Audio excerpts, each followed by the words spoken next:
this marks a new beginning. Thanks for supporting a total reinvention. The soul is still here, but the vibe's a little different.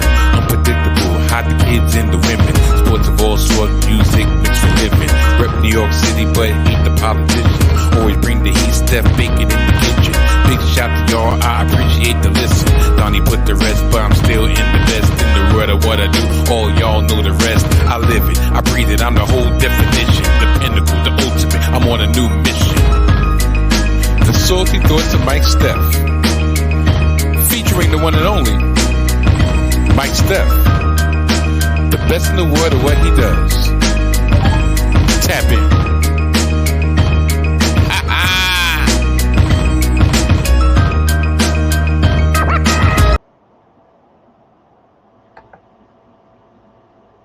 I'ma go now. There's no point of me being here. Just talking the air. Brothers made the choice crystal clear. Oh, how I used to care, but y'all don't even really hear. Don't know if it's fair, but the infamy is almost here. Yeah, I'ma make this shit permanent. The time has flown by. All these years have fucking gone and went. Nothing left to vent. Final stage of loneliness. I tried to be the best, but my mental has been torn to bits. This depression is a bitch. I feel it in my ribs. The shit I share with y'all, I don't even with my kids. Not even my whiz. The fam I wish was here. Too busy counting the gray hairs in my beard. Most people think I'm weird, but I move off emotion. Probably not the best strategy, but your rules ain't important. Most advice I'm giving, my inclination is to toss them. Legend in my own mind, legendarily, I'm awesome. What up, people? Welcome to not just another edition of the Salty Thoughts of Donnie U podcast. No. A very special edition for numerous reasons. But the most important reason is what today personally means to me. Before I get into that, I'd like to thank each and every one of y'all for making me in this podcast, the one y'all choose to view and the one y'all choose to listen to on a weekly occasion. So thank you very much. Today is September 3rd. Y'all will be probably hearing this and seeing this. Well, definitely y'all will be seeing this on September 4th. September 3rd to me is very, very special, very, very sentimental, very, very emotional. Not only is it Labor Day weekend, which I don't partake in, and it's not a cause for celebration for me. Today makes 14, no, actually, yeah. Today makes 14 years, no, today makes 17 years to the day that my mom passed away. My mom passed away at the tender age of 62 in 2006. I have had two losses on the weekend of Labor Day. September 1st, my grandmother passed away at the tender age of 91. And my mother passed away on September 3rd. This year, the way it just lined up, this year is exactly the same day that I got the news. This year is exactly the same setup. September 3rd falls on a Sunday. Labor Day falls tomorrow on a Monday. As I mentioned last week, I wasn't sure if I was actually going to have an episode this week. And then I told you by the end of the episode that I was going to persevere and I was going to, I was going to do one. Once again, plans changed for numerous reasons. But even as this day went by, part of my mind was telling me, you know what? are you really up to doing a podcast? And I kept procrastinating. And some other stuff came up, car situations or whatever that I had to attend to. And I was like, no, I'm going to record. I'm going to push through. Um, because mentally, this is something that I felt like I needed to do to kind of, I won't say distract myself, because there's no such thing as distracting yourself from missing your loved one, especially missing your mom, which is something I do every day. Every year doesn't never really get better. I just learn how to manage it a little bit better, for lack of a word. Um, as this shirt that I'm wearing today actually has is twofold. One, because I told y'all, um, yeah, yesterday, matter of fact, first made 8 months, no liquor, no beer, no alcohol, and next week we'll make 9 months, no smoke, no smoke whatsoever.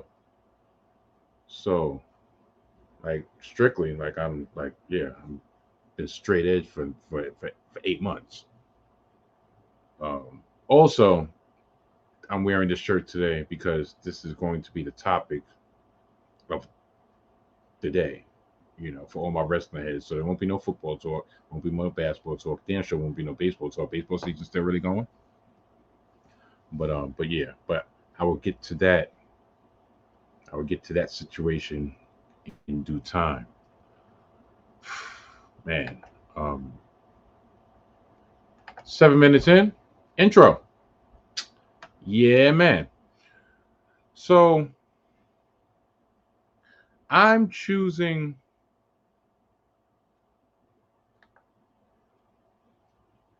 to lead this off talking about my mom. So listen, I'm not gonna beg any of y'all to actually stay, because, tell you the truth, it's never, as much as I try to gear my uh, podcast, gear my topics toward the public at large, the masses, if you will.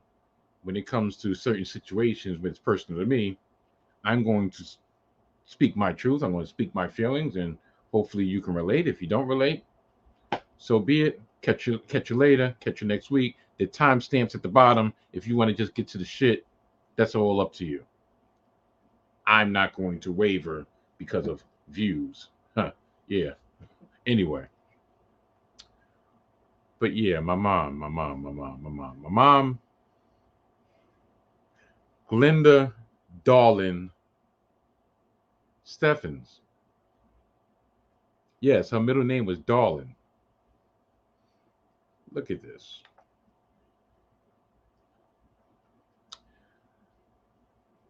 The lovely lady in the middle is my precious grandma. My grandma that was affectionately called by those who knew and relatives Dot. Aunt Dot. Grandma Dot. Well, I never called her Grandma Dot. I called her Grandma. Or just Dot. Dorothy. Dorothy for long, Dot for short. Look at those model looks.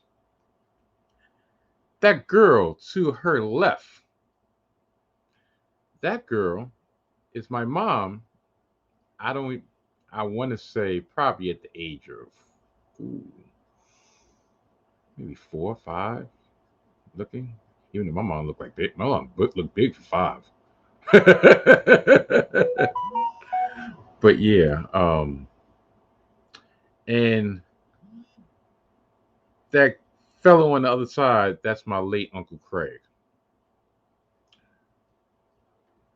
Another picture. And yes, these are primitive, but look, I had to do it what I could work with on short time. That is my grandma, my grandma died, my grandmama, um, in later years, but still, beauty to the same. When I say my grandmother Like I said, she lived until the tender age of 91. When I say my grandmother didn't have a full head of gray hair, like I used to love combing my grandmother's hair, because it was like silky smooth, um, very few gray strands. And when I say my grandma could cook, my grandma could throw down. Yeah, everybody's partisan to their grandmother, but my grandmother was the best cook, and my grandmother was the best baker.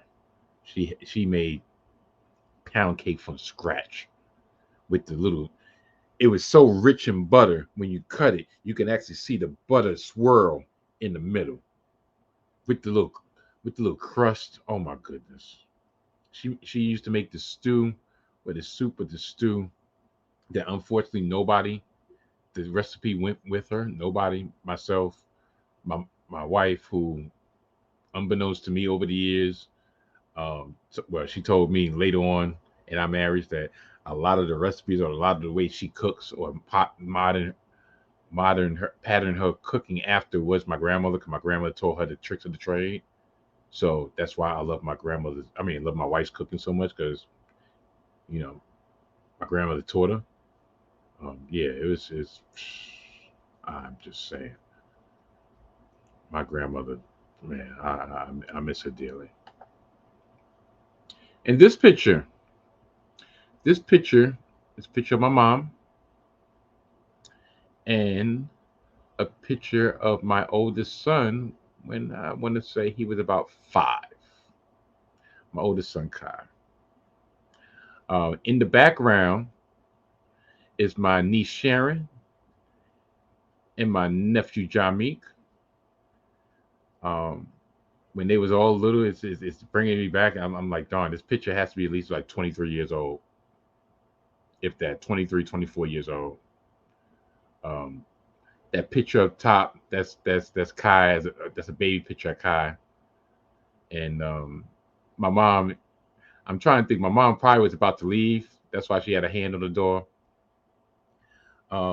People that there was a period of time my mom would wear a lot of buttons, a lot of buttons.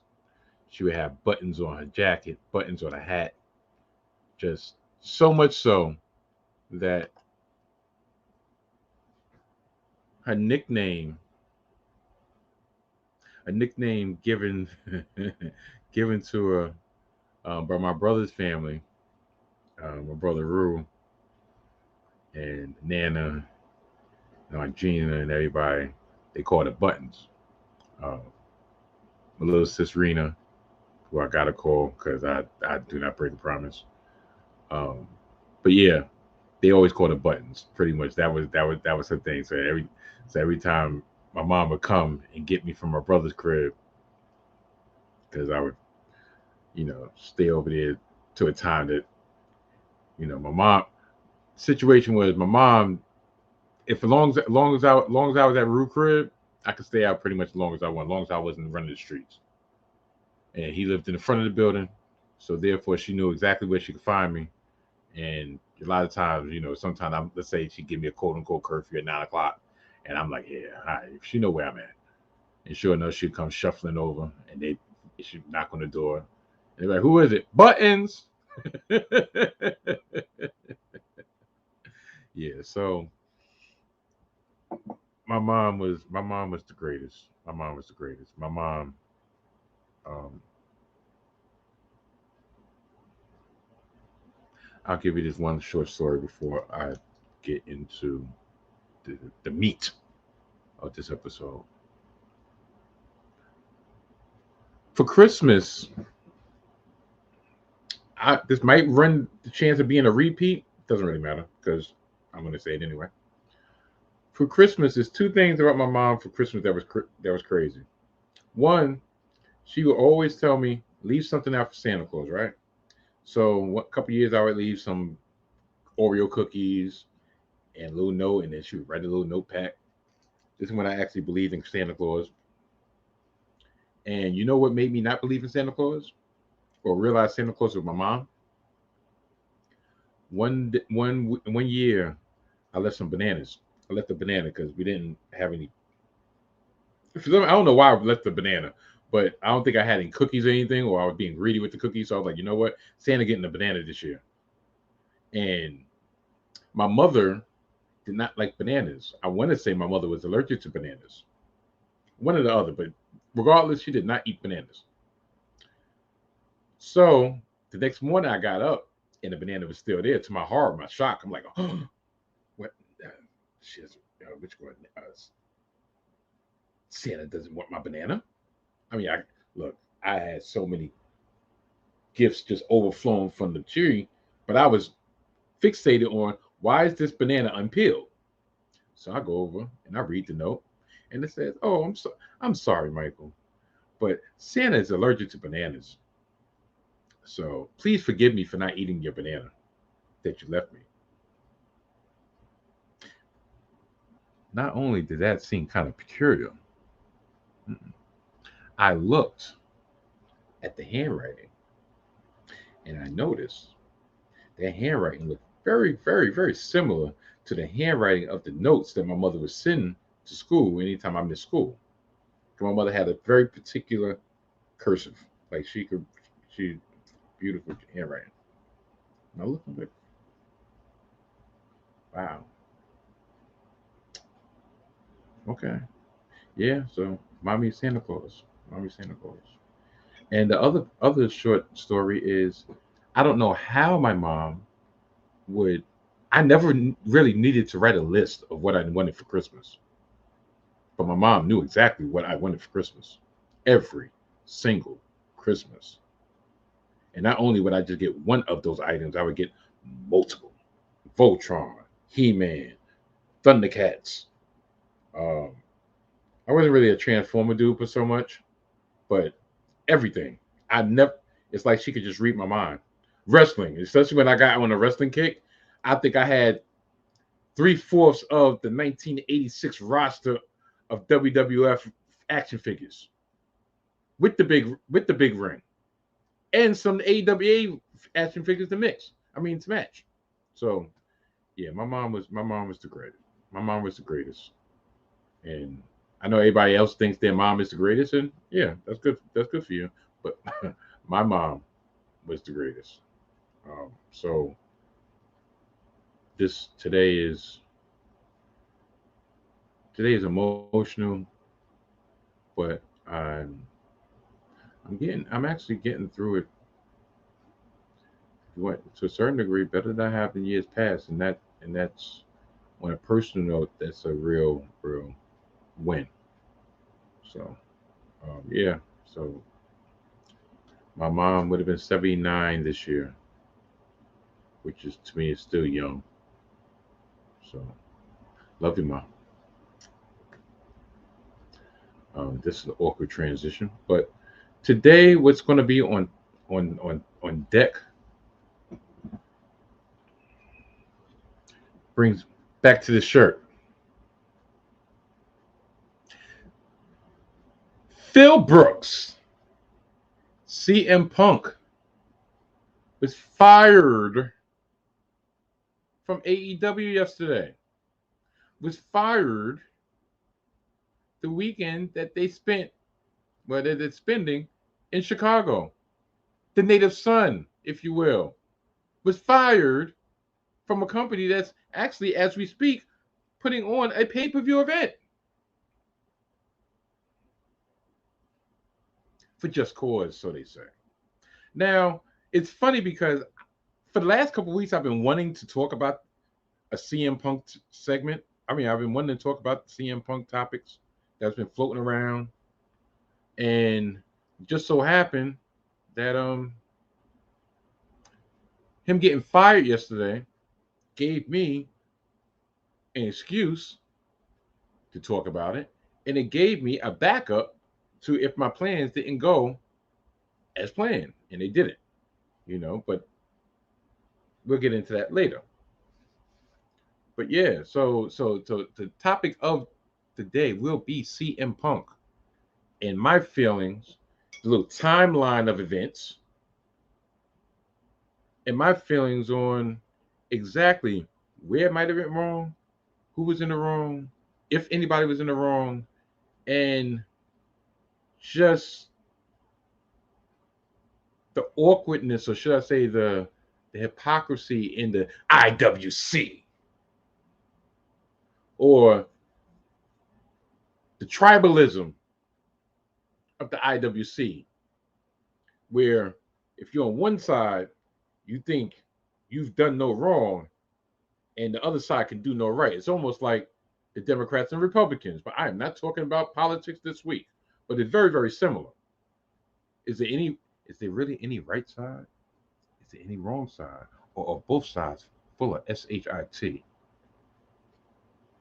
Or are there more than two sides? Maybe there's three sides.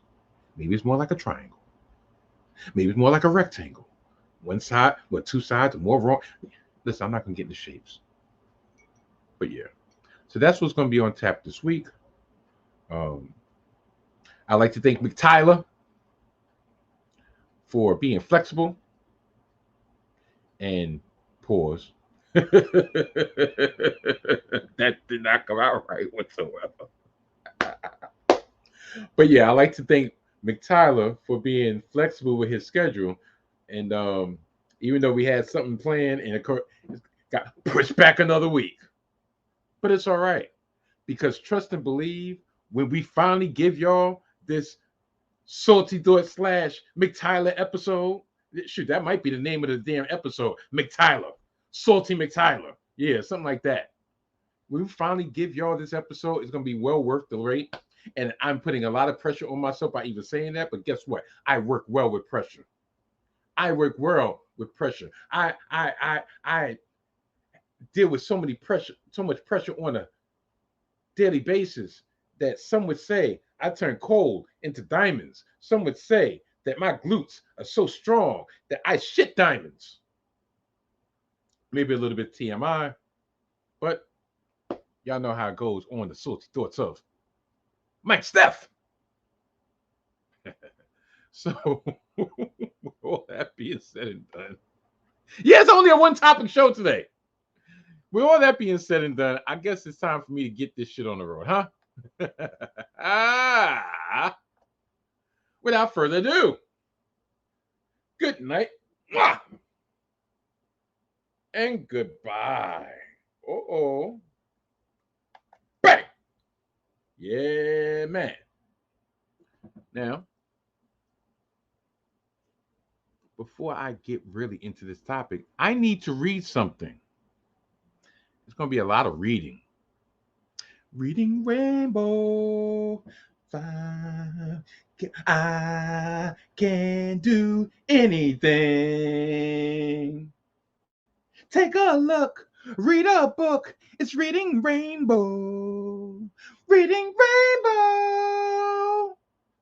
Yeah, see, I caught that high note. You got to give me my props. I caught that high note on this mother effer. But it's going to be a lot of reading. It's going to be a lot of pictures because you know how I just love the pictures now. But I'm going to read something right now that's pertinent to, SAT word, pertinent to what we're going to talk about. And if you don't like it, guess what could happen? Little nigga, you're going to listen to these words. You're going to get these words. You're going to get this pod.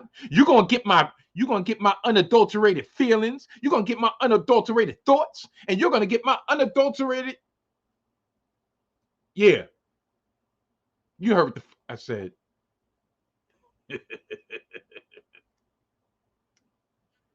Okay. Passage number 1. Look in my eyes. What do you see? The cult of personality. I know your anger. I know your dreams. I'm everything you want to be. Oh, I'm the cult of personality. Like Mussolini and Kennedy. I'm the cult of personality. The cult of personality. The cult of personality. That's more accurate than you really think. Not only is it more accurate when it concerns Mr. Phil Brooks, aka CM Punk, is actually accurate when it comes to me, Mike Steph, and the salty thoughts of Mike Steph. I know your anger. I know your dreams. I'm everything you want to be. Oh.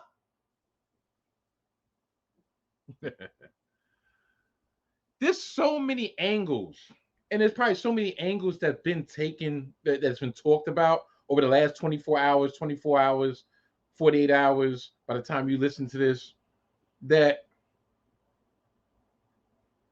anything that I say or any path that I choose to go through will probably be a path that somebody's already at least walked a couple steps down. So I'm choosing to do this in my own very, very unique way. Hopefully y'all rock with it. If y'all don't, it is what it is, because I'm going to keep forward anyway. We must start out with this. Do y'all know what that is? This is a statement that was released last night, well, yesterday afternoon, a couple hours before AEW Collision, on the termination of one CM Punk. And it goes as follows.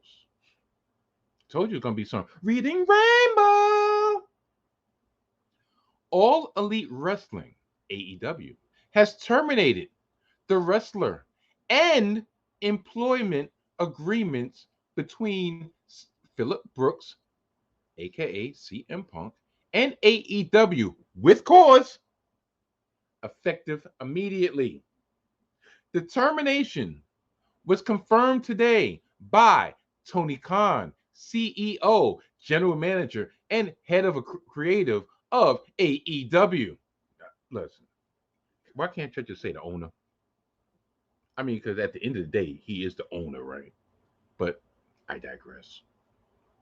Matter of fact, don't you think that's a little bit too many? That's too many titles for one man to have. How much power can one man have? Especially when you own the shit. That's probably the problem. That's part of the problem. But let me get on. The termination follows a week-long internal investigation of an incident occurring backstage at AEW All in London on Sunday, August 27th. Following the investigation, the AEW Discipline Committee, I've never heard in almost 4 years since the formation of AEW that they have a discipline committee. Really? How convenient. But I continue. Following the investigation, the AEW Discipline Committee met and later convened with outside legal counsel before making a unanimous recommendation to Khan that CM Punk be terminated with cause. So, pause. So you mean to tell me, this is a very, very important sentence.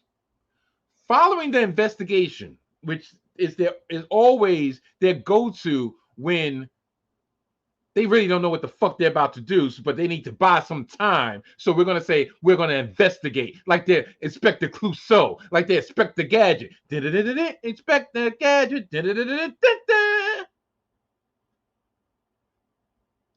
But not only that, the AEW Discipline Committee. So you mean to tell me there's a discipline committee that does not involve Tony Khan, and they actually have power to tell the owner of AEW, of All Elite Wrestling, what to do with the employee that he payroll, the employee that he pays, the employee that he has under contract? But yeah, they met and later convened with outside legal counsel. That much, all right, I'll get the outside legal counsel, because since there's a contract, and CM Punk is a litigious mother effer, okay, we got to get our ducks in a row before we give him the axe, right? So the outside counsel, I get. Before making a unanimous recommendation to Khan. So you mean to tell me we have the outside counsel, which I understand, but you have this AEW discipline committee. Was that formed after Brawl In, or after Brawl Out last year, or is this a new development to be a unanimous recommendation to Khan that CM Punk be terminated with cause? Okay, fine. Khan, Tony Khan, that is. Yeah, that's not just me sniffling. That's an impersonation of Mr. Khan, but I digress. Sniveling. Khan offered the following statement. Phil played an important role within AEW, and I thank him for his contributions. The termination of his AEW contracts with cause is ultimately my decision and mine alone. Of course, I wish I didn't have to share this news, which may come as a disappointment to many of our fans. Nevertheless, I am making the decision in the best interest of the many amazing people who make AEW possible every week. Our talent, staff, venue operators, and many others whose efforts are unsung but essential to bringing our fans great shows of television and at arenas and stadiums throughout the world.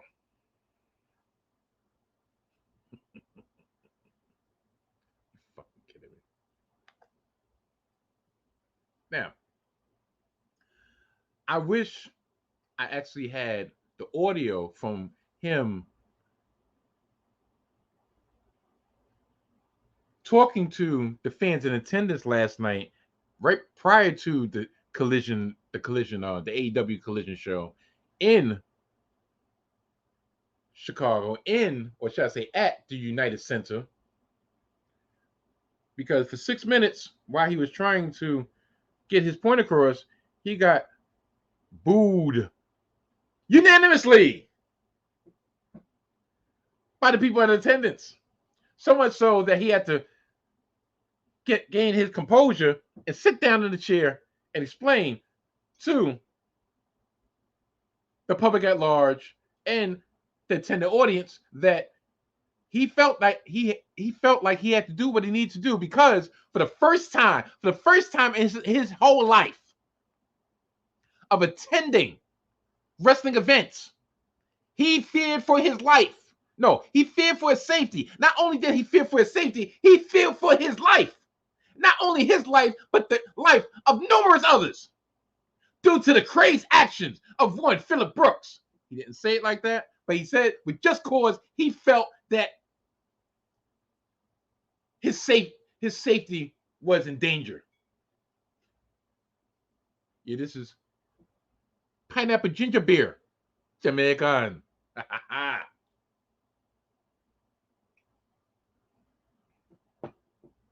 Crack shit. I'm sorry. Now, some would say that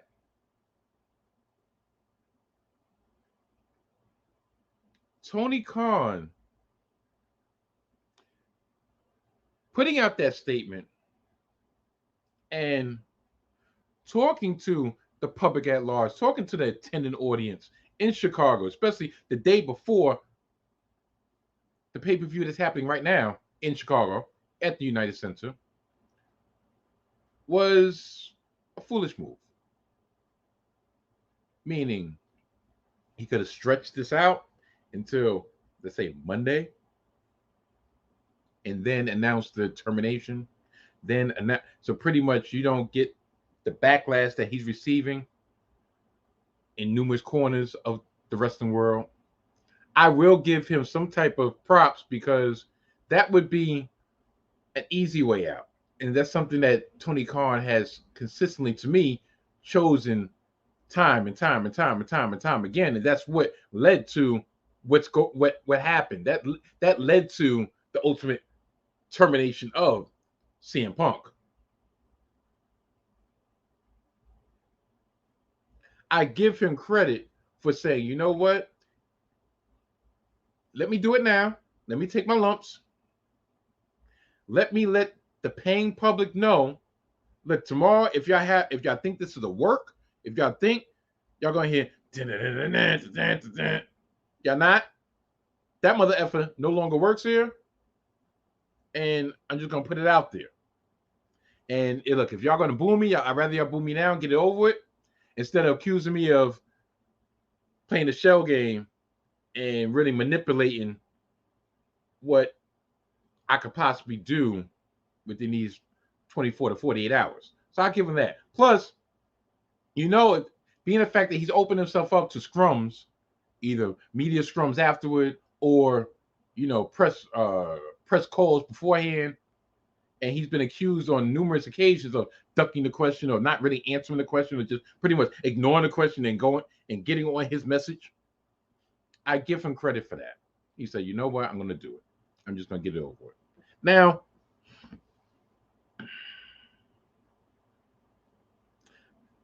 which way am I going to go?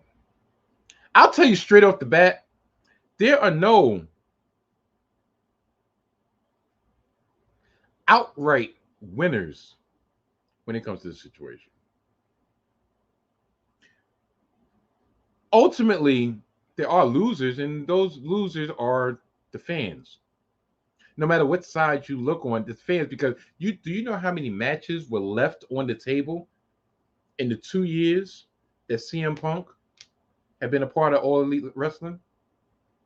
Numerous matchups did not happen. But at this point in time, that's water under the bridge. Ain't nothing you can do about it. I'm trying to think where I'm going to start from. Okay, how about this? I see a lot of parallels between this current CM Punk situation, his attitude, or yeah, his perceived attitude, his actions over the last year, because this is almost a year to the day of Brawl Out last year. Still, same weekend, Labor Day weekend, Brawl Out happened last year. This year, Labor Day weekend, AEW said, you know what, get the hell up out of here, Punk. Done. And when he came back with a chip on the shoulder. But I believe it stems further back than that. This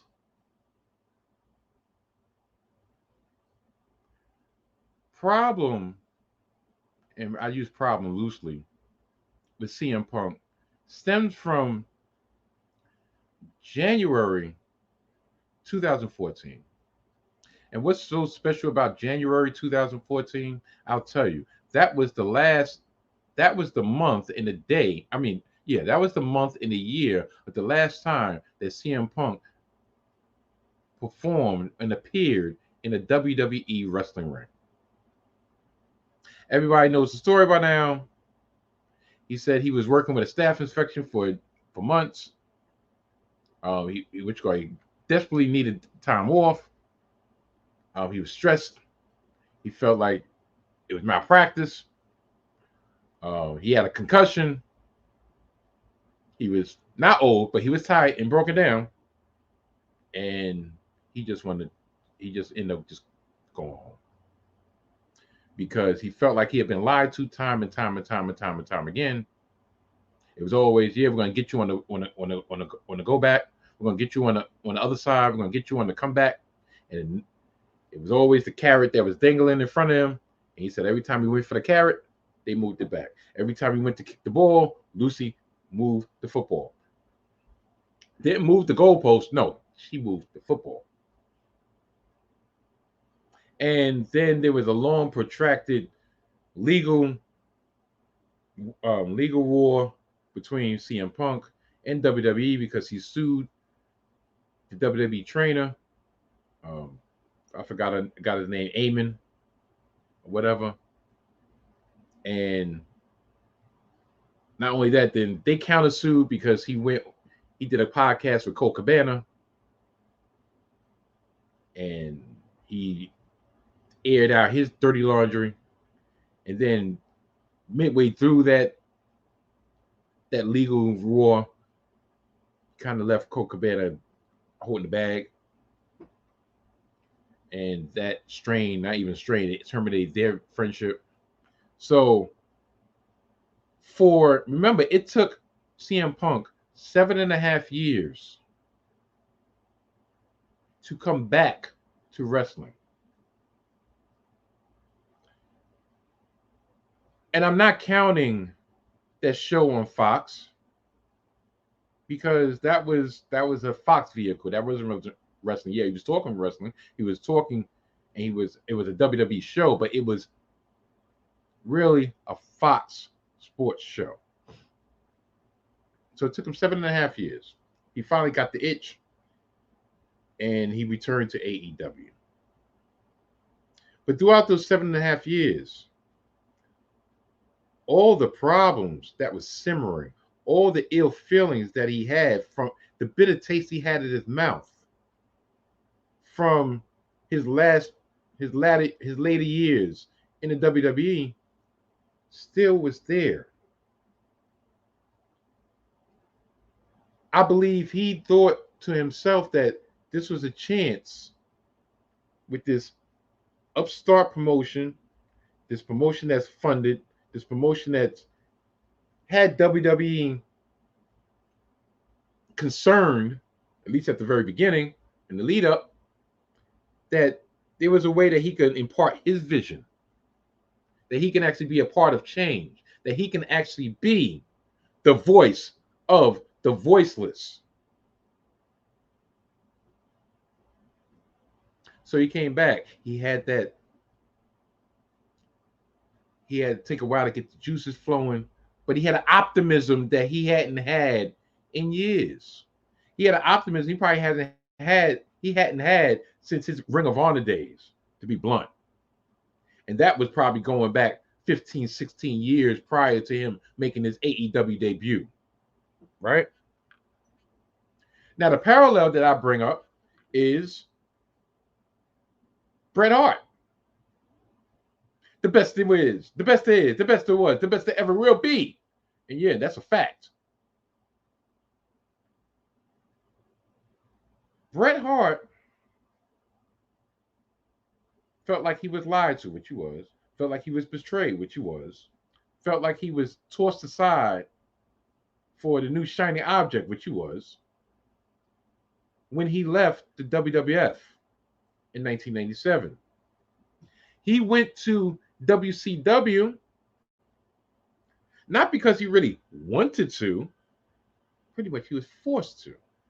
There was so much money on the table, and Vince had already let him know that we're moving on. You're 40. Go figure. 20 years later, 25 years, 20 years later, a 40-year-old is considered in his prime in WWE land. Back then, 40 years old, you was over the hill. You was about to be taken out to pasture. Oh, how times have changed. So Bret Hart was forced out of his home for however many years, what it was, 10, I think about 10, 12 years he was with the WWF. He was forced to leave. He grew up pretty much with the WWF to a certain degree. He was forced to go to this foreign land, this land of politics, this land of cliques, this land of the New World Order, this land of not opportunity, but jealousy, should I say. And he never was able to adapt. He never was able to acclimate himself to his new surroundings. And he still had the bitter taste of his last days, his last months of WWF in him. So he was never able to really fully put the past behind him. Unfortunately, numerous concussions in succession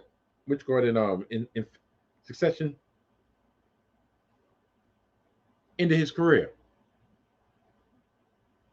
And then he had the unfortunate stroke, which could have made him more bitter, but allowed him to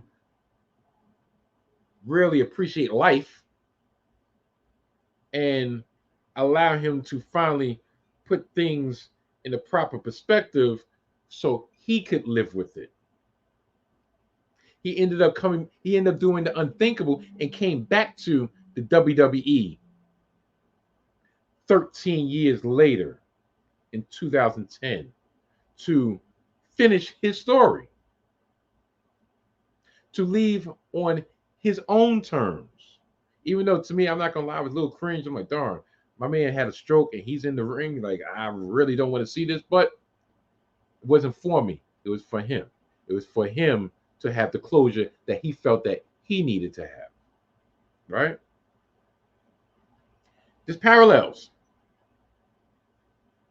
The first couple months was Shangri-La when it came to CM Punk.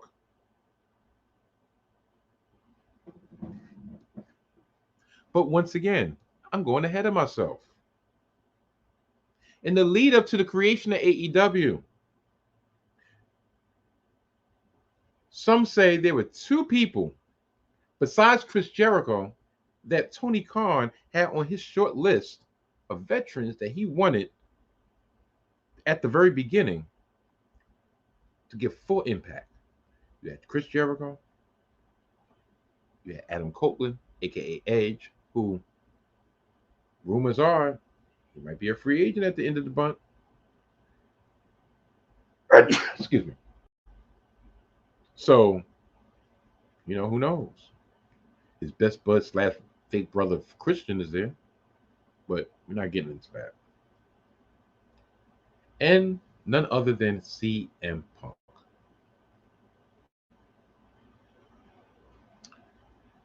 I remember hearing and reading. As a matter of fact, I think Punk might have said it at one of his interviews one of the Starcasts at the very, very beginning of AEW's existence, that he felt that their pursuit in bringing him into the fold, he found unprofessional. And he was talking about the VPs at the time, Cody Rhodes, who left, who's now part of WWE. Whoa! It's only smoke and mirrors! Not this week. Next week.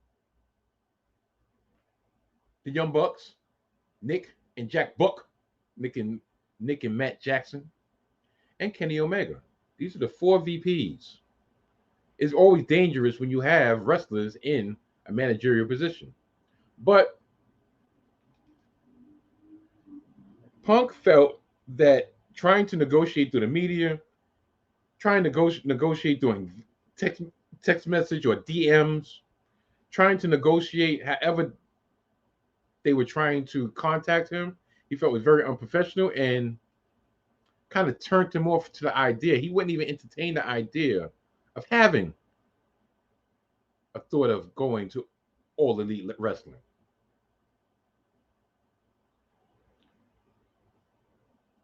It's funny that a lot of people choose to neglect that fact, that the tension between CM Punk and the Elite was always there. Was always there. If you really think about it, I remember one of Cody Rhodes' last promos before he left, when he was talking about he was the original Forbidden Door. He was the original voice of the voiceless, because he is the one who started a revolution. He was the one who put his money where his mouth was to create an alternative. You don't think those are shots? Do you not realize that Cody was in his own Codyverse for at least a good 6 months under the same umbrella as CM Punk, and never the path they crossed? You think that wasn't by design?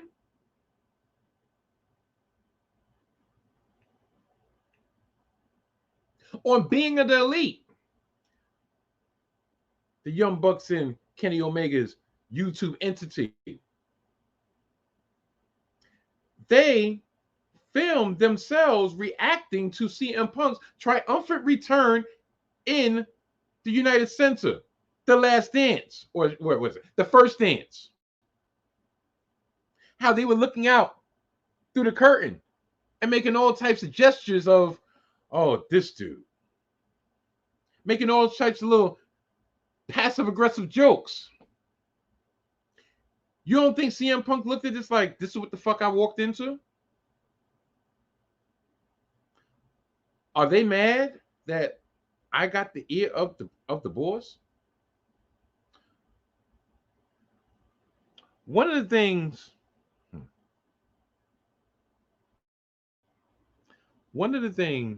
that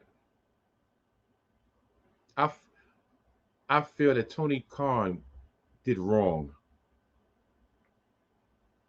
There's multiple, but him and Punk had a relationship, business relationship.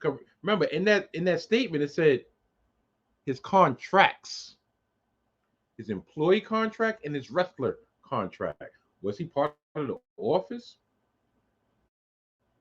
Remember during the scrum, he said, I'm trying to run a business here. I'm tired, I'm old, I'm hurt, and I got to deal with fucking children. I'm trying to run a business here. These dudes couldn't even run a Target. That was a year ago.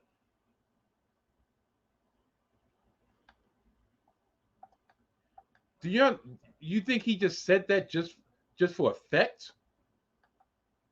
I don't think he really just said that just because.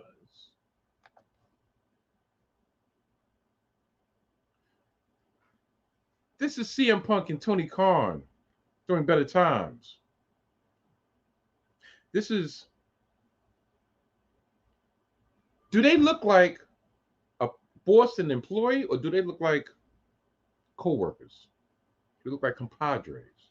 Do they look like, dare I say, friends? No. It looks like a star and a fan. That's what this looks like. Not only that, what Tony Khan, one of the things Tony Khan did wrong, in my opinion, is, okay, he was trying to play face to multiple entities. He was trying to be the Elite's confidant. He was trying, and then when the shiny new toy, i.e., CM Punk, came along, he devoted all his attention to CM Punk, and his VPs, i.e., the Elite, were like, whoa. We got titles. Like I said, I wonder if he gave Punk a title equal to the VPs without alerting the VPs of what was going on, because after a while, it seemed like Punk had the boss's ear more than the quote-unquote VPs. It seemed like Punk was more involved in the day-to-day operations of Dynamite and later on Collision than the so-called VPs, the so-called vice presidents. Only thing the vice presidents did was allegedly feed a lot of things to the rest of the media to disparage Mr. Phil Brooks. Does that look like a man that suffers fools? Does it? Just asking. I'm really just asking. Because Tony Khan, to me, Tony Khan made a lot of mistakes. Okay. We can go down the line I'll say this: we'll go from brawl out to brawl in. Last year, when CM Punk went on his tirade at the media scrum, he already knew he was hurt. He already knew. Look, I'm not going to be able to wrestle for about 6-7 months, and he pretty much invited the elite to, well, the Bucks and primarily the Bucks, to, yo, if you got a problem, holler at me. Y'all know where to find me. They came in, they hollered, he handled his business because he had nothing to lose. Because he knew, look, I just said everything I said in front of the boss. The boss didn't check me. The boss, I just called out his vice presidents. He didn't check me. A lot of times he was sitting there nodding like.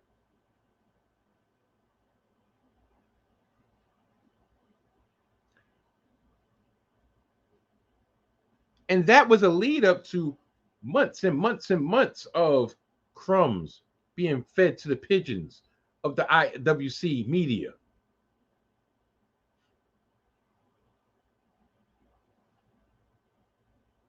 So it's a lot. It's a lot.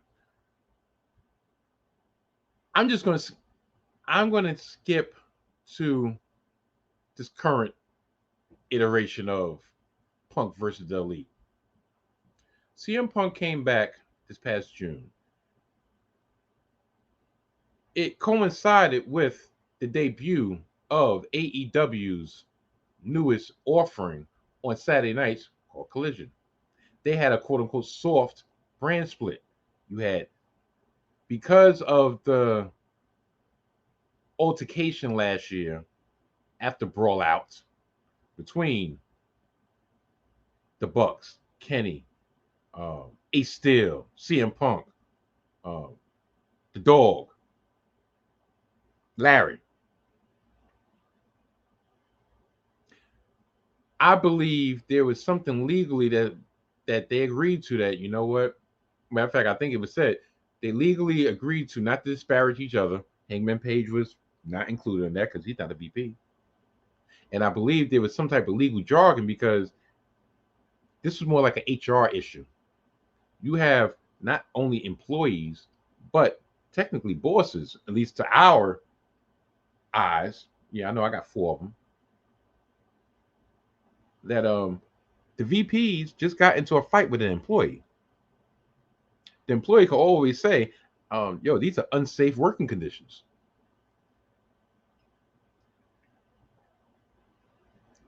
Which brings me back to this discipline committee. Was there a discipline committee last year?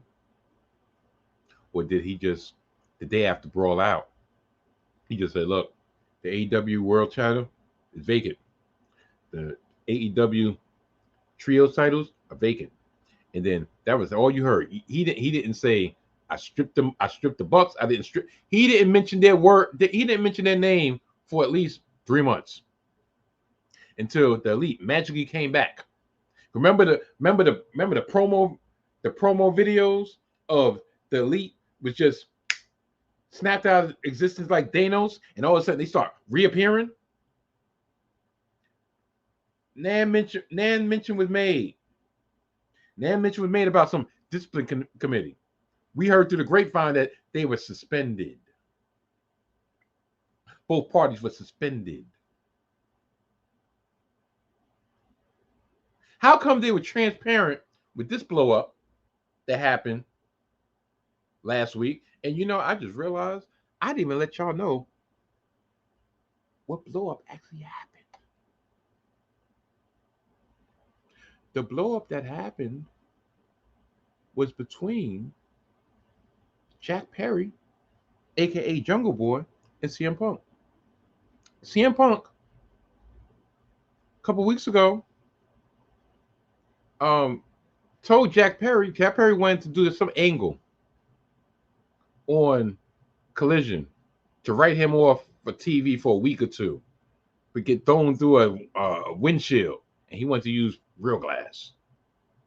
And numerous people, Tony Schiavone, numerous agents, numerous veterans, told Jungle Boy, Jack Perry, that wasn't a good idea. And Jack Perry went along with it anyway. Do you think, how did he get approval if the boss did not know. The boss talking about Tony Khan did not know. But we'll get to that. So finally, Punk went to him and said, look, we're not doing that. It's dangerous, and we're not doing that on my show, aka Collision. Y'all can do that shit on Dynamite. We're not doing that on my show. So we fast forward to this past Sunday, where Jungle Boy Jack Perry is having a hardcore match, for lack of a better term, lack of a better word, against Hook for the the FTW title, and they had a spot on a limo, or a spot on a car, in which Jack Perry got suplexed on the windshield. But prior to the spot, he motioned to the camera, said, "Come here," knocked on the glass, on the windshield. This is real glass. Oh, cry me a river. And then commenced to do a spot. Do y'all think that Jack Perry just decided amongst himself, like, y'all, I'm going to drive this car onto the set, and I'm just going to do this spot by myself? Did he not get approval for doing that spot after Punk was asked to go and check this dude over, like, yo, calm down. Look, you got potential. We're not trying to have you hurt. It's really not a good idea. But he did it anyway, and he made a point to do it. Now, he was on the pre-show. You know who was the first man that was, well, you know who was the first match? CM Punk and Samoa Joe. Meaning, when Jack Perry came back from the ring, Joe and Punk are in the gorilla area prepping to leave. Do y'all not realize? Do y'all not think that CM Punk was gaslit by that comment? Everybody knows that he's ready to flip. I don't know why, but he's ready to flip. He's ready to get in somebody, because that was a challenge. Like, everybody knows what the scuttlebutt is. You just made a point to call me out. So you think you're going to come through this curtain and I'm not going to holler at you? And that's where CM Punk went wrong. Yeah, I know. Y'all looking at me like, y'all thought it was just going to be all pro CM Punk? No, he was wrong, because it should have remained verbal. You have 80,000 people you're about to perform in front of. If anything, you handle that shit after your match. He's on the pre-show. You are the real world champion. You are what you proclaim to be, the best in the world. You are what you claim to want to be, the leader, the locker room leader, the company leader, right? You got your colliders with you, right? You allow some 140-pound sniveling little bitch to get under your skin. You proved all your naysayers right of maybe something's up here, something ain't right.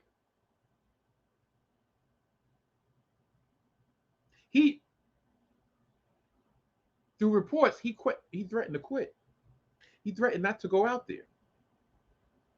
But before that, as soon as Jungle Boy came through, they said he pretty much grabbed dude up like, yo, you got a problem? I said what I said out there.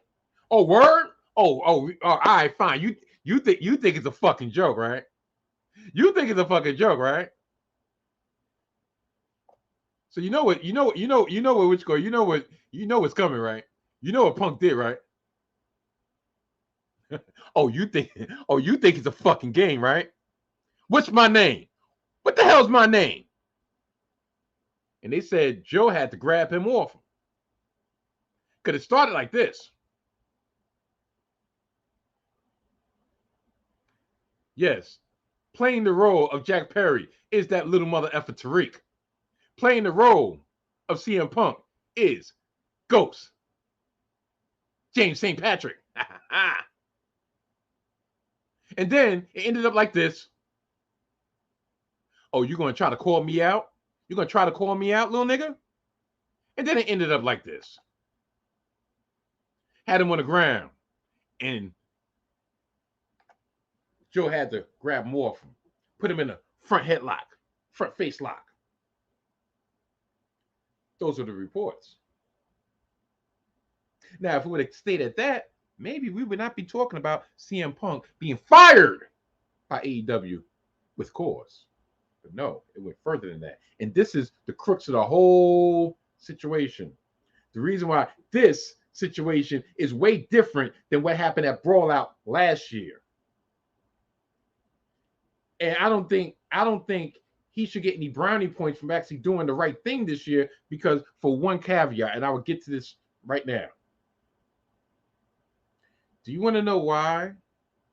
Well, the reports also said that CM Punk cursed out Tony Khan in front of numerous employees, in front of numerous workers, in front of numerous wrestlers. Not only that, then the report came out that Punk lunged at Tony Khan in a fit of anger, in a fit of rage. And the monitors went all over the place, fell on Khan. And then they say in the locker room, he verbally dressed down Tony Khan after this public display of insubordination, this public display of violent rage. This is the first time in my memory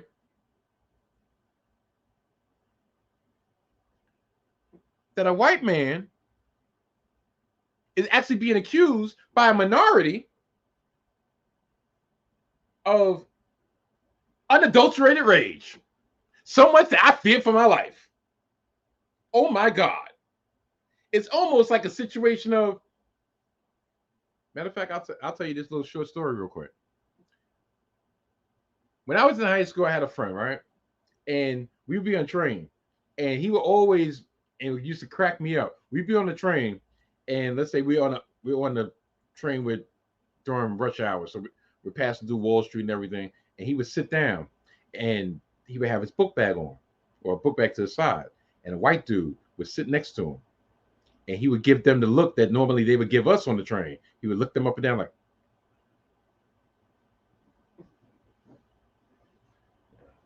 Mike, I don't feel safe. You know, this white dude just sat next to me. You know, hopefully he doesn't rob me. That was a little inside joke that we used to do. It was hilarious. He had to be there. So the crux of the matter is,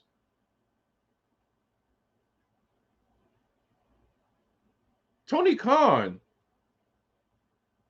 the only reason why this is different than Brawl Out, as in he actually took action, the action of firing CM Punk,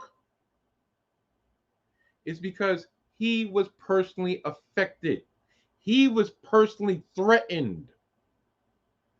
And by all, look, he has every right. He's the boss, right? But you allowed how many months last year to simmer between the Bucks and Omega and Page, both on screen and off screen? Everybody throwing little verbal shots. Everybody throwing their little passive aggressive shit. Everybody talking their shit, right? You did nothing to quell that. And in some ways, you probably encouraged it, because on one hand, you was telling your VPs, look, I have y'all in that position for a reason. On the other hand, you're telling Punk, look, I brought you in here to shake shit up. You liked the tension because it didn't affect you. When people started going through whatever mental escapades they were going through, emotionally unbalanced or emotionally just disturbed, depressed, you didn't give a fuck about that, did you? You allowed that to simmer. Then when Punk got injured, you're like, you know what? No harm, no foul. He's out my ear for a while.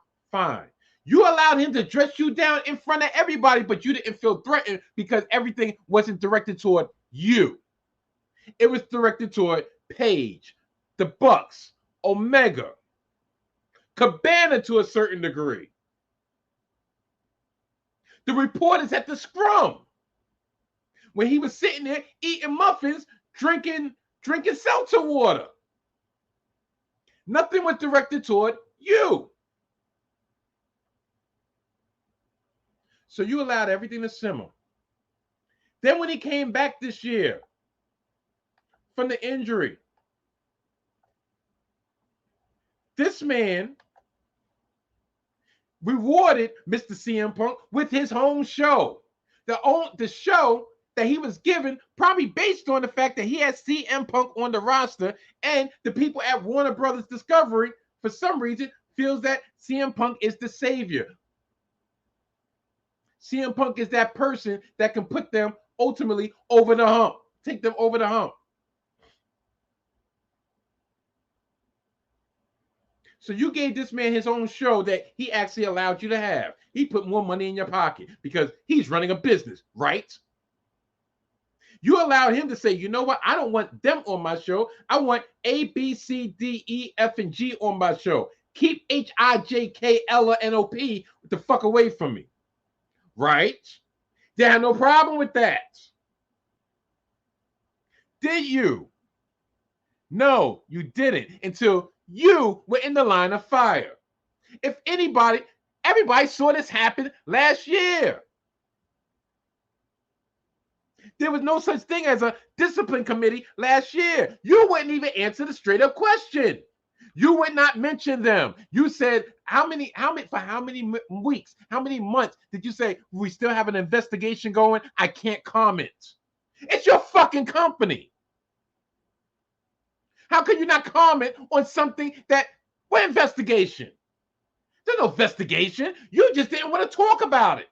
And because everybody was eating out the palm of your hand and everybody wants to have their unrestricted access, they allowed that shit to happen and allowed the shit to simmer even more. Meanwhile, Punk is just peeping all this shit like, word, okay, fine. Then when he comes back, oh, I get to have my own show. Oh, this dude is ass cheeks. Guess what the hell I'm going to do? You see this belt that I had when I left? Guess what? Nobody beat me for it. Guess what I'm going to do? I'm going to put a fucking X over it and call myself the real world champion. And guess what? You're going to recognize it. Why? Even though it makes no sense, because you allowed me to have the power. You allowed me to have that power. You allowed me to get away with everything because it didn't affect you personally.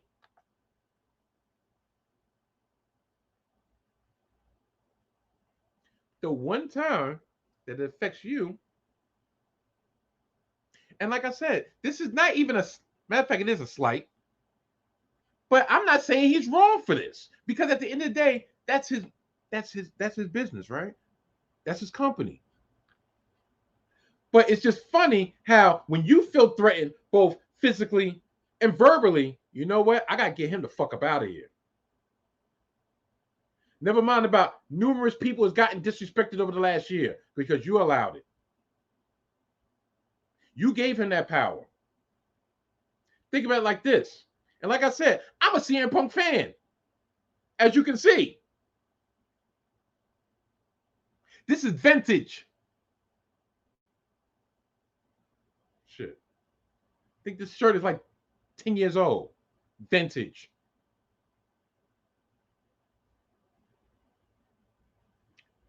Let me ask you this. And this has been asked for on numerous platforms, but I don't care. It's my platform. I'm going to answer. I'm going to ask it. Where was all this energy when you was in WWE? I'm talking about Punk. Where was all this energy? I'll wait. Did he have this energy when it came to Trips? Triple H? When Trips was like, he said the day he was walking out, look, I don't have to wrestle you. You have to wrestle me to be the main event, to be relevant. But he said that on his way out. And at that time, he had been in the system for 8 years. See none of this energy then. Lie after lie after lie after lie after lie after lie after lie that Vince fed him. Dangled that carrot in front of him and yanked it back. Dangled the carrot, yanked it back. Dangled the carrot, yanked it back. Where was all this energy back then? Was it? He played his position. Where was all this energy in the back in the locker room where you had real sharks? I wait. Where was this energy when Taker back in 09? I think 09 or 10. I think it was 09 when they did the dress code and Taker got in your face like, yo, you the champion. You can't be representing the company like that. Put a fucking suit on. Where was that energy then? Did you grab him in a fucking face lock? No. I wait. Nope. When Cena was doing whatever the hell he was doing in the back, did you have any of that energy back then? Nope. He saw the mark. He knew as soon as Tony Khan went against the advice of his hand-picked vice president to bring him in against their approval, against their favor, he knew he had Tony Khan wrapped around his finger. He was like, I got to run to this place. He's going to allow me to do whatever I feel because I am the big fish that couldn't be caught. I am the Moby Dick.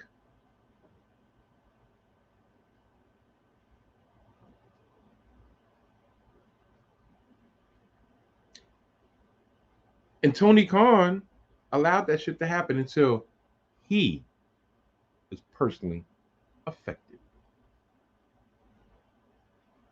I personally feel that Punk, on his most recent return, Punk wanted to get fired. Well, let's put it this way. Punk did not want to be there. He wanted to have a situation where he can either be free of his contract or he could be free of his contract and get his bread. Because remember, he was hurt for 2 long stretches. So their contracts are similar to WWE. That means, let's say if it's a 3-year contract, guess what? He was gone for like 9 months, meaning he got an extra 9 months tacked on to the end. He was never going to get along with Kenny and the Bucks. I don't care. He stopped getting along with Jericho. He hadn't been effing with Jericho since he left WWE. You would have thought that him and Mox would have been like this, but he fucked over Mox before he got hurt the last time. So him and Mox wasn't effing with each other. And there was word that as recently as a week before All In, that there was a meeting scheduled between Punk and the Elite that was canceled by the Elite because the Elite was like, look, we already got our bread. All right, we resigned. Now we have the leverage because you got us for 4 years. You only have him for maybe a year and a half, year and change. I'm not going anywhere. Tony gave us commitment. He committed, or we showed our commitment to him by resigning. He showed his commitment to us by giving us the bag. So I think the leverage started swaying in the Elite's favor. And Punk saw that. Punk saw the writing on the wall. And Punk was like, look, I don't got time to deal with this shit no more. Don't feel like dealing with it. That's why since he came back, he been on some militant shit like, yo, y'all got a problem? We're gonna show these hands. We're gonna throw these hands. I'm tired of talking. I told y'all what I was about before I left, and I'm gonna tell y'all what I'm about now.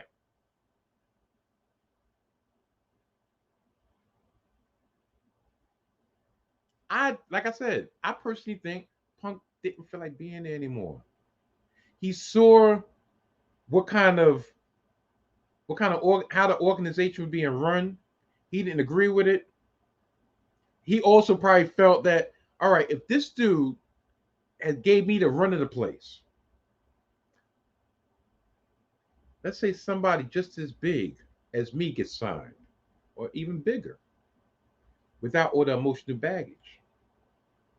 Another Moby Dick, so to speak. Is he going to give him the run of the place? Now I'm going to be subservient to him, just like he made the elite subservient to me? Just a thought. Just a thought.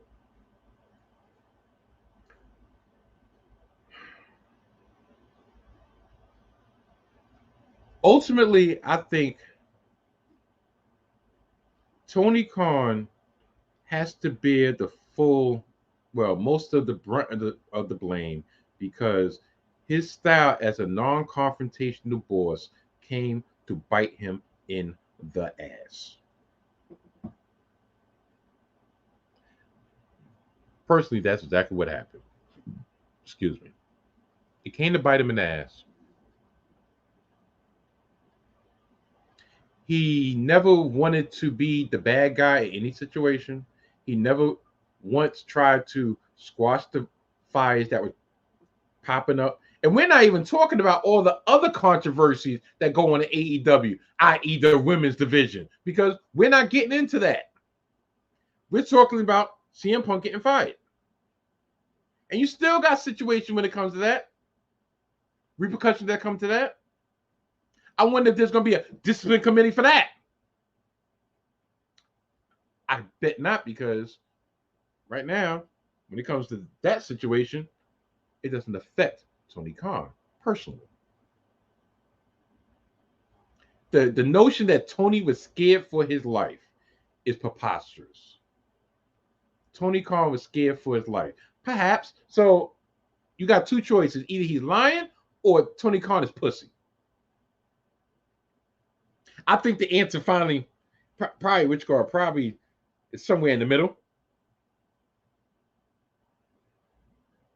But for him to outrightly say that I was scared for my life, I was scared for my life. You should have saw the rage in his eyes. I've never seen such unadulterated rage in his eyes. I've been in the wilderness and I've never seen a wildebeest look like that. Oh my God. I've been in NFL locker rooms with beasts of my own that I own that dress in teal and have jaguars on their helmet. And I've never seen the rage in these people's eyes. And he doesn't even use drugs. So imagine what he would do if he had too much Coca-Cola. I think personally, somebody put some Coca-Cola in CM Punk's Pepsi, and that just threw him all off. Yeah, that was my attempt at humor. Yeah. Reason I'm doing it because I really messed up my arm. I mean my neck.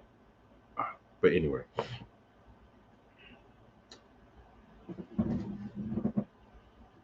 It's just it's just very interesting. It's very interesting. Last thing I'll say, which you can draw whatever conclusions from it that you want to draw. Um, at the end of last night's collision, there's video of the Young Bucks actually taking a victory lap. No, not the proverbial victory lap. No, the literal victory lap around the ring, around the arena in Chicago. Was that shade? Perhaps, probably. Not even perhaps. That's damn sure shade. Was that a tipping of their hand, showing up their hand of this mother effer fell for the bait? Got him the fuck up out of here.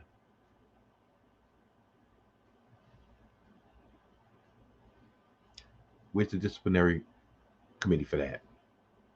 Because you still have pro CM Punk allies left on the roster. A lot of them are, you know, trapped into their contracts, i.e., FTR, who just resigned. But that's not going to endear the pro CM Punk people and unite this fractured locker room. I mean, just a coincidence that the Bucks appeared on Collision the day that CM Punk was fired. I believe there's going to be a long legal battle because just of the terms, just the terminology that they've been using. It's really sad. It's really sad. Well, it's sad in a way. This man, for 7.5 years, had the wrestling world, the majority of the wrestling world, in the palm of his hands. On how many shows, how many pay-per-views you heard the CM Punk chants, CM Punk, CM Punk, CM Punk. Was him being a martyr, more important than his legacy? This is the last image that you will have of CM Punk in the AEW setting. Walking out the arena, walking out the arena backstage, throwing the ones up. Yes, throwing the ones up. And having the world championship belt over his shoulder, like a tribal chief that I know. That'll be the last time you will see CM Punk in AEW. Very, very interesting. Who would have known? Who would have thought that was going to happen? I know it, damn sure. I mean, I'm not surprised. It's just the manner in which it happened is just shocking indeed. They do call me the best in the world at what I do for effing reason. And that's because I just went a full hour, might as well say, on talking about CM Punk off the top of my head with only just a few little notes. And that was more like guidelines to try to keep me somewhat on track. I could really go 2 hours, but I'm going to spare some of the listeners with me going on and on and on about this situation, because at the end of the day, it don't really matter. That mother F ain't coming back. If you want to see CM Punk, check out the second season of the Stars original series, Heels, featuring Stephen Amell, in which CM Punk guest stars more often than not as a wrestler that you might be entertained by. Anyway, yeah. So before I get to my outro, there's gonna be an outro. I have to let the masses know two things. One, Hidden Gems Football, hosted by the Mojo King and Mike Steph. New episodes will drop every Thursday on the YouTube page of the 19 Media Group. Check out the newest episodes. Yeah, I said episodes. I told y'all last week we had about 4 episodes we needed to drop in less than a week because kickoff is this coming Thursday night with the kickoff spectacular of the defending champions, the Kansas City Chiefs, at home against those upstart Detroit Lions. But yeah, so I'm going to give y'all a little taste of the 2 episodes. Yes, not 1, but 2 episodes that dropped last week. One in which we was recapping the NFC East, specifically the Philadelphia Eagles, and the other one in which Just check it out and you be the judge. The Eagles, I want to say they're probably the second best team in the NFC behind the 49ers. Yeah, I said it. And you mentioned the fan base.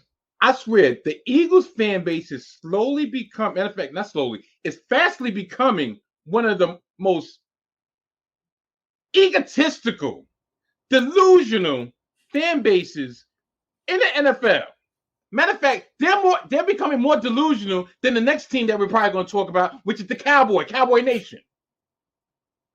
Because you would think, okay, they got to the Super Bowl, they lost in their case, heartbreaking fashion, and they're still 5-6 months later talking about the turf. The turf is a problem.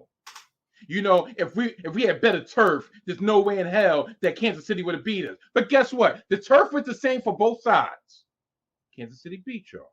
But y'all such juggernauts. Y'all wasn't ready. But I digress.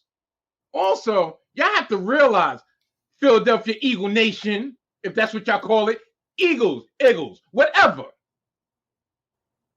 Would y'all have gotten to the Super Bowl if y'all played a team with an actual quarterback? Complain. What the hell? No. Complain. Now. When you look into my eyes, you understand what I'm saying. Let me say it to you slowly, and it may sound scandalous. I don't think that you can handle this. Once again, we are on. He is the great Mike Steph. I am the Mojo King, and we are Hidden Gems Football, brought to you by 19 Media Group.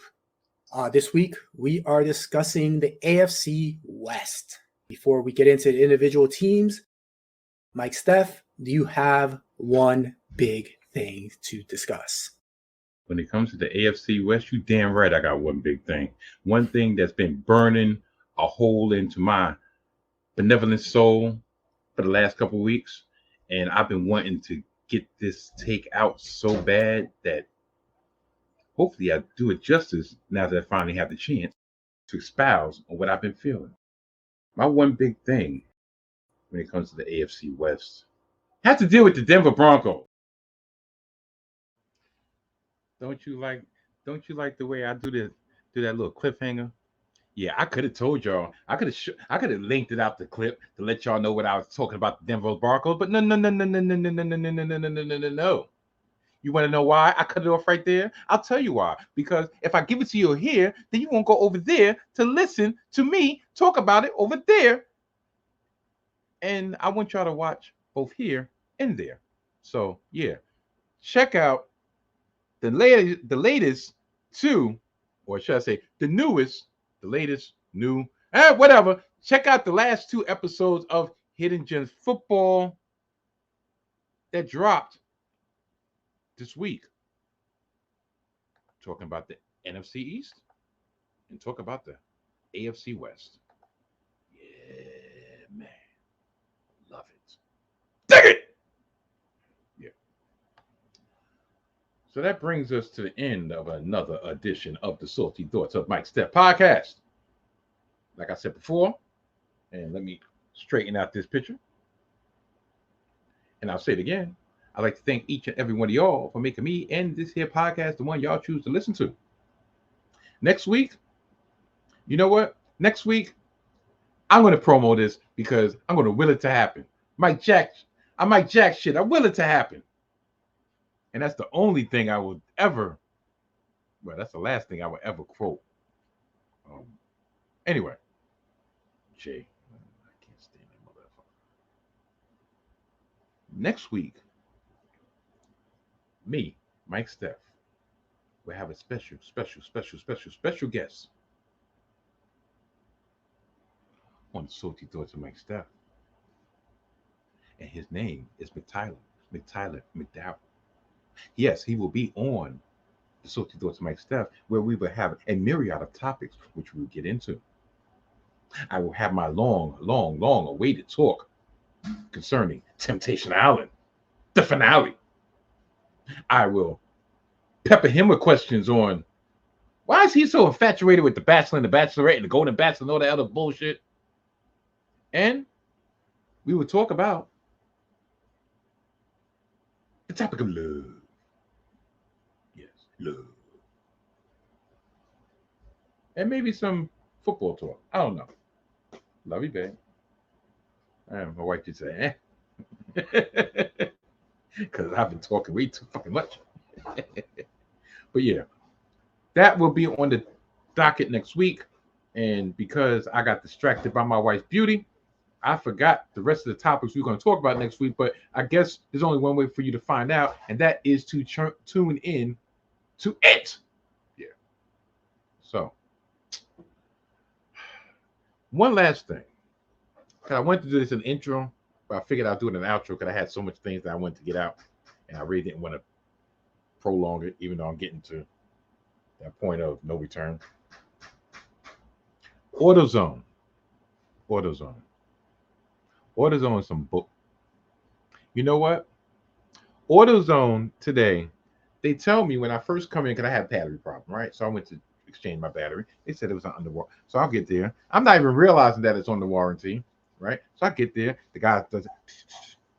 It's like, oh, yeah. You got the battery on you now? I'm like, no, we got to go get it. Oh, yeah, okay. So just bring it in. We do an even swap. Yeah, it's on warranty.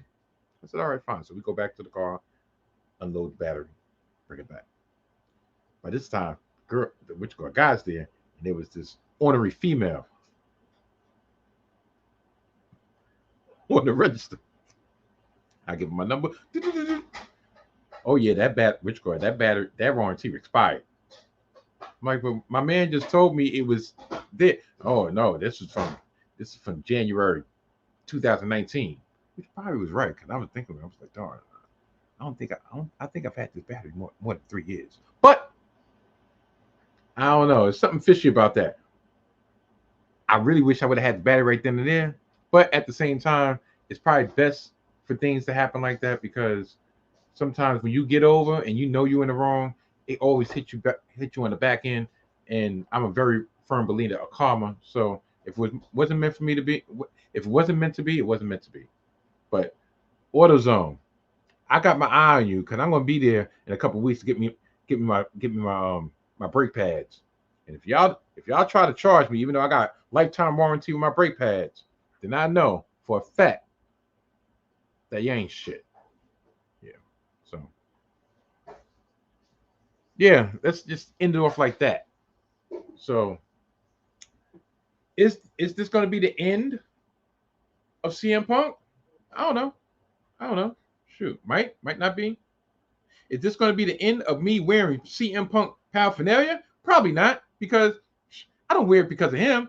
I wear it because I am the best in the world at what I do. And he does have a lot of paraphernalia that says best in the world, so it just kind of evens out, you know. So yeah, I don't know, but I had to break. Like I said, I had to break this one out. Shoot, this is actually like a triple X, which is crazy. And one time I was big enough to actually feel this, and if I stood up, y'all see my jump. Trust and believe the missus wouldn't like that.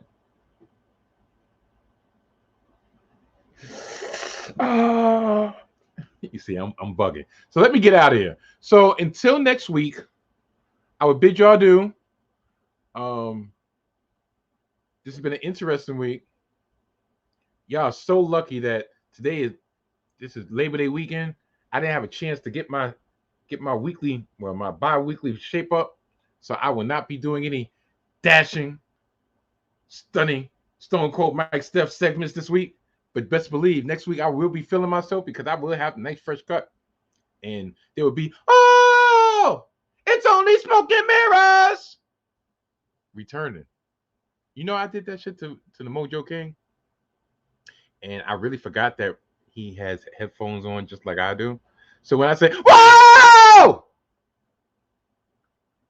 I hope I didn't bust the eardrum. So my apologies. I said apologies then. I apologize now because I think I might just punch my own. So with all that being said, let me get out of here. See y'all next week. Love y'all. Goodbye. I always forget to press this shit twice.